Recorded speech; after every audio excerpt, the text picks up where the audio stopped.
కున్న తర్వాత ఇంకా అమెరికాతో ఏముందండి స్నేహం చాలా తీవ్రమైన అంశం అండి. రైట్. ఇక దేశీయ అంశాల్లోకి వస్తే ఢిల్లీ ముఖ్యమంత్రిగా రేఖా గుప్తా ప్రమాణ స్వీకారం అంటే అందులో ప్రధానంగా చూడాల్సింది ఏంటంటే మోడీ అంబాసిడర్గా పవన్ కళ్యాణ్ ఎమర్జ్ అయ్యారని నేషనల్ మీడియా చేస్తూ వస్తున్న కామెంట్స్, ప్రత్యేకమైన అబ్జర్వేషన్స్. అవునండి, అది స్పష్టంగా కనిపిస్తుంది మనకు. నిజానికి ఢిల్లీ ముఖ్యమంత్రి ప్రమాణ స్వీకారం అని చెప్పలేము దాన్ని. ఎన్డీఏ బీజేపీ యొక్క షో ఆఫ్ స్ట్రెంత్ బల ప్రదర్శన లాగా అది ఉంది. దాదాపు 20 మంది ముఖ్యమంత్రులు, బీజేపీ వాళ్ళు, ఎన్డీఏ వాళ్ళు, మిత్రపక్షాలు అందరు కలిసి అక్కడ, మరీ ముఖ్యంగా చంద్రబాబు నాయుడు, పవన్ కళ్యాణ్ ముఖ్యమంత్రి, ఉప ముఖ్యమంత్రి అక్కడ ఉన్నారు. సరే, ఆమె మొదటిసారి 4వ మహిళా ముఖ్యమంత్రిగా ఆమెను రేఖా గుప్తాను ఎంపిక చేశారు. సాహిబ్ సింగ్ వర్మ కొడుకుని తీసుకున్నారు. అనేకం కలిపి ఏదో తంటలు పడి ఒక కూర్పు చేశారు. సమయం తీసుకున్నారు, బాగానే కూర్పు చేశారు.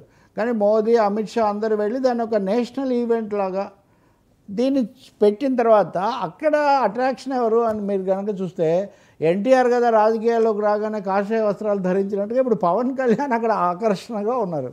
మోదీ అందరినీ పలకరిస్తూ వెళ్ళిన దృశ్యం ఇవన్నీ ఓపెన్గా కనిపించినవి నేను చెప్తుంది. పవన్ కళ్యాణ్ దగ్గర మటుకు ఆగి ఆయన ఎంతసేపు చాలా చమత్కారాలు, సరదాగా నవ్వడాలు ఇవన్నీ కూడా మనం చూస్తాం. నేను ఎక్కడో చూసా, నువ్వు ఎప్పుడు ఏదో దీక్ష చేస్తూనే ఉంటావా, ఇంకా ఏదో ఒక దీంట్లో ఉంటావా అన్నారు. అని ఉండే ఛాన్స్ మోడీ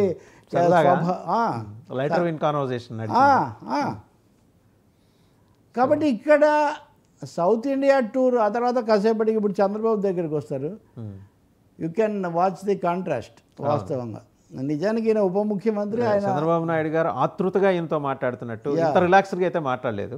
ఆతృతగాను 1-2 సార్లు చాలా is two obliging that way. మొత్తం మేము 10 మంది వచ్చాము. ఈ సో ఒబ్లైజింగ్ లైక్ దట్ ఈ వెంట. కాబట్టి Chandrababu is trying his best to keep Modi in good humour, impress upon Modi అన్నది స్పష్టంగా కనిపిస్తుంది. వేరే Pawan Kalyan growing as emerging as ambassador of BJP, సనాతన ధర్మ అండ్ ఎన్డీఏ. ఇంతకుముందేమో దక్షిణాది పర్యటన చేశారు, కేరళ, తమిళనాడు 2 స్టేట్స్, అంటే బీజేపీకి ఇరకాటంగా ఉండే 2 స్టేట్స్లో పర్యటించాడు. ఒకటి లెఫ్ట్, ఒకటి డిఎంకే అనుకుంటే కనుక. అక్కడి నుంచి నార్త్ ఇండియాకి వెళ్ళి ఉత్తరప్రదేశ్లో యోగి ఆదిత్యనాథ్తో దాదాపు ఆ పద్ధతిలో వచ్చాడు. అక్కడి నుంచి వచ్చి మోడీని కలుసుకున్నాడు. 2 రాష్ట్రాల్లో కూడా ఆయన స్టేట్ గవర్నమెంట్ వైపు నుంచి ఉండే ప్రోటోకాల్స్ని కూడా పెద్దగా ఆయన ఏమి స్వీకరించాల. ఆఫ్ కోర్స్ నేను పర్సనల్గా వచ్చానన్నారు. అందుకే పూర్తిగా మీరు యూపీకి వచ్చేసరికి యోగి ఆదిత్యనాథ్ ప్రభుత్వం మంచి ఏర్పాట్లు చేసింది, దానికి ధన్యవాదాలు అన్నారు. నిజానికి రాష్ట్రాల మధ్యలో సంబంధం దక్షిణాది, అంతకుముందు సౌత్ ఫోరం పెడతాను ఇవన్నీ అన్నవాడు ఆ రాష్ట్రాల పట్ల, కనీసం తమిళనాడు పట్ల, వేరు ఆయన పెరిగిన చోటది. అంటే ఖచ్చితంగా is acting in tune with BJP. అంటే ఒకటండి మీరు అన్నట్టు it's national observation, national level observation also. Script మనకి అశోకరావు నుంచే వస్తుంది, అది అందులో డౌట్ ఏం లేదు. వాళ్ళు చాలా స్పష్టంగా రాస్తున్నారు నేషనల్ మీడియా అయితే. అది పూర్తిగా ఆయన మాట్లాడినవి is readily obliging that and is emerging as brand ambassador. ఆ పర్సనాలిటీ ఇప్పుడు మోదీ, అమిత్ షా వేరే క్యారెక్టర్ కదా, పొలిటికల్ అవుతారు. ఇతనికి వచ్చేసరికి ఐకానిక్. వాళ్ళు చిరంజీవితో ట్రై చేశారు, వాళ్ళు రజనీకాంత్తో ట్రై చేశారు. Both the attempts were futile అండి, దే బికమ్ ఫిటైల్. అవి జరగలేదు. కేరళ నుంచి గోపి ఉన్నాడు, కానీ గోపి అంతగా వాళ్ళకి ఉపయోగపడలేదు. సురేష్ గోపి ఆయన మంత్రిని కూడా చేశారు. వివాదాలు ఆయన ఎప్పుడు వెనక్కి వెళ్తా అంటారు. కాబట్టి పవన్ కళ్యాణ్ వయసు రీత్యా చూసినా ఆయన సనాతన మంత్రాన్ని. ఒక డౌట్ సార్, ఇక్కడ ఇప్పుడు ఈ బీజేపీ చేస్తున్న ఈ ప్రయత్నాలను చూసి డిఎంకే ఏమన్నా కొంచెం కంగారు పడి కమల్ హాసన్ని తెర మీద తీసుకొచ్చింది? ఎందుకంటే Kamal Haasan is an atheist. 2 విషయాలండి. కమల్ హాసన్ చాలా స్పష్టంగా ముందు నుంచి ఈ మత రాజకీయాలకు నేను వ్యతిరేకము, బీజేపీకి వ్యతిరేకం అన్నట్టుగా ఉన్నారు. డిఎంకేకు ఆయనకు కుదరదు. ఇంకోటి, ఎన్నికల్లో పోటీ చేయకుండా తనకున్న అభిమానుల ఓట్లేవో డిఎంకేకు వేయించారు. సో పొలిటికల్ అండర్స్టాండింగ్ ముందే మొదలైంది వాళ్ళ మధ్యలో. మూడవది మీరు చూడండి, తమిళనాడు రాజకీయాల్లో శివాజీ గణేశన్ రాజ్యసభలో ఉండేవాడు, జయలలిత ఉండేవాళ్ళు, ఎంజీఆర్ సరే రాష్ట్రంలో ముఖ్యమంత్రిగా ఉండేవాళ్ళు. సో సమ్ సినీ ఫేస్ అనేది తమిళనాడు నుంచి ఎప్పుడు ఉంది. ఆ విధంగా Kamal Haasan fully fits in that ఆ ఫ్రేమ్కు. మోదీ ప్రయత్నం ఇప్పుడు ఇళయరాజాని పెట్టుకున్నారు వీళ్ళు, ఆయన అనేక సార్లు వివాదాస్పదం అయిపోతున్నారు. సో ఈ కారణాల వల్ల అనేక కోణాల్లో కమల్ హాసన్, మీరు సత్యమే శివం అని తాజ్మహల్ లేకపోయినా ప్రేమ ఉంటుంది, రష్యా కూలిపోయినా కమ్యూనిజం ఉంటుందని చెప్పినటువంటి కమల్ హాసన్ కంటే ఇంకా సౌత్ ఇండియాలో వీటన్నిటికీ ఒక ఫేస్ ఏమీ దొరకదు. కాబట్టి they have selected him of course. కాబట్టి ఇదొక క్లాష్. నిజం చెప్పాలంటే సనాతన క్లాష్.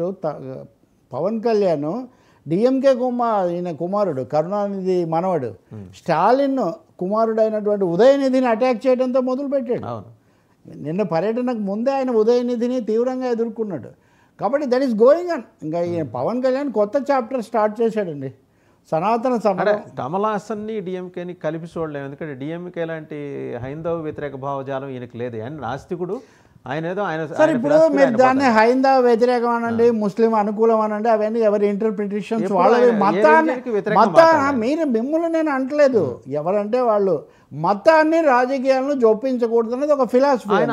అంతవరకు ఎవరు కమల్ హాసన్ దానికి ఏమన్నాడు, పర్సనల్ లెవెల్లో డిఎంకేని కూడా అనేకసార్లు విమర్శించున్నారు. ఆయన వాళ్ళ ముఖ్యంగా హైరార్కిల్ పాలిటిక్స్లో ఆయన ఎప్పుడు పెద్దగా చేయలేదు. కానీ ఒకటైతే నిజం Vasu, we need sober faces. ఇప్పుడు ఎందుకు లోక్సభలో చంద్రశేఖర్, దేవగౌడ లేకపోతే ఇంకొక ఆయన ఉన్నప్పుడు అందరూ ఇష్టపడేవాళ్ళు కదా, వాజ్పేయి లేకపోతే గెలిచినా ఓడినా. అందుకని మనకు పెద్ద మనుషులు కాస్త సమాజానికి ప్రాతినిధ్యం వహించే భిన్న వదనాలు వర్చస్సులు కావాలి. కానీ మీరు చెప్పిన స్కూల్లో గనక చూస్తే ఇప్పుడు వాళ్ళిద్దరితో పాటు మధు దండవతే, మధులిమయ్య, వాళ్ళందరూ ఉండేవాళ్ళు, చాలా మంది ఉండేవాళ్ళు. సోమనాథ్ చటర్జీ లెజెండ్ చాలా మంది ఉండేవాళ్ళు. మనం క్రియేట్ చేసుకోవాలి కదా. మరీ విపరీతమైన పోలరైజేషన్ అయిపోయి ఒకరినొకరు తిట్టిపోసుకొని బూతులు తిట్టుకొని ఇంకా చూస్తేనే అన్న స్థాయిలోకి వస్తే ఉపయోగం. అందరూ ఏ పార్టీలో ఉన్నారు. కమల్ హాసన్ కూడా respected personality of that way. అవార్డులు వచ్చిన కొంతమంది కంటే కమల్ హాసన్కి ఇంకా ఎక్కువ ఆరా దేశం అంతా ఉంది. హిందీలో కూడా చేసిన వ్యక్తి. మొత్తానికి ఏంటంటే Pawan Kalyan may have to clash with Kamal Haasan straight away. రాబోయే రోజుల్లో జరుగుతుంది. రెండు వైపులా శిబిరాలు జరుగుతుంది. శిబిరాలు సిద్ధంగా ఉన్నాయి. I think Pavan Kalyan as ambassador of BJP is ready to don the mantle of Sanatana Hindutva. ఇంకా ఇందులో రెండో మాట ఏం లేదు. దానికి ఇది symbol. We may call it climax. అంతే. అంటే stage 1 south India tour 3 steps sir. ఒక అన్నామలై ఒక్కడే ఇంకా రాగలడు అంతే సార్. దక్షిణాది పర్యటన మొదటి స్టెప్. అక్కడ మహాకుంభమేళాలో దాన్ని మాట్లాడడం, మమతా బెనర్జీని విమర్శించడం రెండో స్టెప్పు. ఢిల్లీ వేదిక మీద మోదీ అంత సన్నిహితంగా అలా మాట్లాడడం, మోడీ ఇమేజ్ వేరు కదా. సో పవన్ కళ్యాణ్కి ఆయన అంత ఇంపార్టెన్స్ కావాలనే ఇచ్చారు. They are promoting him. There is and he will promote in that. Right sir. ఇంకా తిరుపతి అంశానికి వస్తే ఆ వివాదాన్ని ఉద్దేశపూర్వకంగా